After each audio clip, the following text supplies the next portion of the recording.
अस्सलाम वालेकुम, this is Urwa from Urwa 721 marketing. Urwa 721 marketing के प्लेटफॉर्म से एक नई वीडियो के साथ आपकी खिदमत में हाजिर हैं। वीडियो को एंड तक लाजमी देखिएगा ताकि रियल एस्टेट सेक्टर की मौजूदा सिचुएशन से आप अवेयर हो सकें। मज़ीद वीडियो में आगे बढ़ने से पहले हमारे यूट्यूब चैनल को सब्सक्राइब कर लें और बेल आइकन को प्रेस कर लें ताकि प्रॉपर्टी से रिलेटेड तमाम तरह इन्फॉर्मेशन टाइमली आपको मौसूल होती रहे। रियल एस्टेट सेक्टर में इन्वेस्टमेंट, प्रॉफिट या लॉस, आज का टॉपिक हमारा रियल एस्टेट सेक्टर की इन्वेस्टमेंट से रिलेटेड है। आप इसमें अगर अपनी इन्वेस्टमेंट करें तो आपको प्रॉफिट मिलेगा, लॉस होगा, मौजूदा सिचुएशन में क्या आपको रियल एस्टेट सेक्टर के अंदर इन्वेस्टमेंट करनी चाहिए। रियल एस्टेट के कारोबार में जो चीज़ बुरी तरह से इफेक्ट हुई, इसमें सबसे पहले तो करेंसी की डीवैल्यूएशन और उसके साथ साथ टैक्सेस में इजाफे। जब भी आप कोई प्रॉपर्टी बाय करते हैं तो उसमें मुसलसल टैक्सेस के इजाफे आपके बिजनेस पे, आपके इंटरेस्ट पे बहुत बुरी तरह से इफेक्ट करते हैं। फॉर एग्जांपल, अगर आपने कुछ टाइम पहले 1 करोड़ की प्रॉपर्टी परचेज़ की और उसके ऊपर अगर आपने 50,000 से 1 लाख रुपए का टैक्स पे किया, विच इज़ ओके। बट अगर अभी मौजूदा सिचुएशन में आपने 1 करोड़ की इन्वेस्टमेंट की और 1 करोड़ की इन्वेस्टमेंट पे 5 लाख का बेनिफिट था और 5 लाख के ही टैक्सेस पे करने हैं, तो ये एक बहुत बड़ा रीज़न है कि इन्वेस्टर्स अपना इंटरेस्ट ख़त्म कर रहे हैं रियल एस्टेट में इन्वेस्टमेंट से। प्लॉट की, किसी भी हाउस की बाइंग करते हैं तो उसमें आपको general sales tax, FBR, income tax और एडवांस इनकम टैक्स वगैरह पे करना पड़ता है। तो ये शॉर्ट टर्म इन्वेस्टमेंट करने वाले तमाम तरह इन्वेस्टर्स के लिए एक अलार्मिंग सिचुएशन है कि उन्हें टैक्सेस के इजाफे से उनका इंटरेस्ट जो है वो ख़त्म हो चुका है रियल एस्टेट में और रियल एस्टेट के कारोबार को बुरी तरह से इफेक्ट कर रहा है। इन तमाम तरह टैक्सेस की वजह से इस टाइम कोई रियल बायर नहीं है मार्केट के अंदर और इसका इम्पैक्ट पाकिस्तान के फॉरेन रिजर्व्स पे पड़ रहा है, क्योंकि मुल्क में एक ऐसा वाहिद सेक्टर रियल एस्टेट था जिसमें लोग इन्वेस्टमेंट कर रहे थे, मगर मुसलसल करेंसी की डीवैल्यूएशंस और प्रॉपर्टी टैक्सेस में इजाफे की वजह से रियल एस्टेट सेक्टर का काम ठंडा पड़ गया है। अब अगर हम बात करें इन्वेस्टमेंट के तौर पे प्लॉट्स की, घर की, फ्लैट्स की, तो इस वक्त शॉर्ट टर्म इन्वेस्टमेंट बेस्ट है या लॉन्ग टर्म इन्वेस्टमेंट।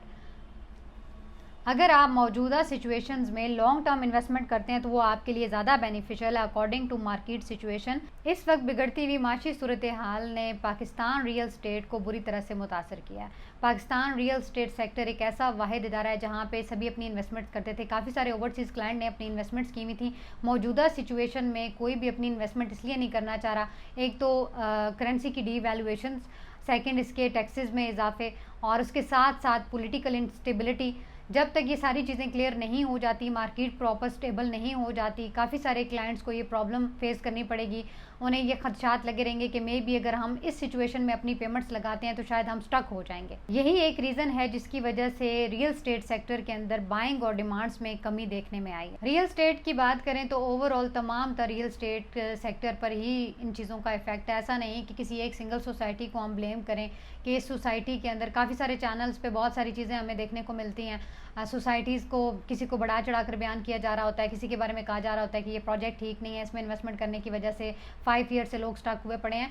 ओवरऑल आप अच्छे से अच्छे प्रोजेक्ट को भी उठाकर देख लें, आपकी जो प्रॉफिट और लॉस की सिचुएशन है वो सभी प्रोजेक्ट्स के अंदर सेम है। किसी भी सोसाइटी में आपने परचेजिंग की हुई, प्रॉफिट लॉस उस सूरत में होता है कि अगर आपने अपनी टाइमली इंस्टॉलमेंट को पेड किया है, आपने टाइमली स्केजुअल को फॉलो करके तमाम टर्म्स एंड कंडीशंस के अकॉर्डिंग प्लॉट नंबर बैलेट करवा लिया, सब कुछ करवा लिया, देन आपकी फ़ाइल प्रॉफिट में जा रही है। अगर किसी क्लाइंट ने टाइमली इंस्टॉलमेंट पे नहीं किए हैं, उनकी फ़ाइल माइनस में है, तो उसका रीज़न ये नहीं है कि किसी एक प्रोजेक्ट को हम टारगेट करना स्टार्ट कर दें कि कोई एक सिंगल सोसाइटी ऐसी है जिसमें इन्वेस्टमेंट के अगेंस्ट उन्हें कोई रिटर्न नहीं मिलेगा।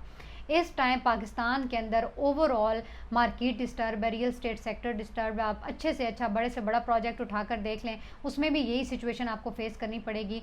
कुछ चीज़ें ऐसी हैं जो प्रॉफिट में हैं, कुछ फाइल्स ऐसी हैं जो इस टाइम माइनस में जा रही हैं। पाकिस्तान की मईशत और रियल एस्टेट कैसे बेहतर हो सकती है? अगर इलेक्शन होते हैं, नई हुकूमत टैक्सेस में कमी करे, कंस्ट्रक्शन मटेरियल की प्राइसेस में कमी करे, रिटेलर्स को रिलीफ दे, पाकिस्तान की इकोनॉमी इंस्टेबिलिटी से स्टेबल हो, which is seems to be impossible right now, because अभी इस तरह की सिचुएशन में ये सारी चीज़ें जस्ट एक ड्रीम की तरह हैं। ये तमाम तर चीज़ें अगर हो जाती हैं तो definitely Pakistan real estate sector पहले की तरह ग्रो करने लगेगा। इस तरह की तमाम तर इन्फॉर्मेटिव वीडियोस के लिए आप हमारे चैनल को सब्सक्राइब कर लें, फेसबुक पेज को लाइक कर लें और इंस्टा पे हमें फॉलो करें। मज़ीद तफसीलात और मालूमात के लिए इस्लामाबाद, रावलपिंडी की किसी भी सोसाइटी की इन्फॉर्मेशन के लिए स्क्रीन पर दिए गए नंबर पर रब्ता कीजिए या हमारे ऑफिस विजिट कीजिए।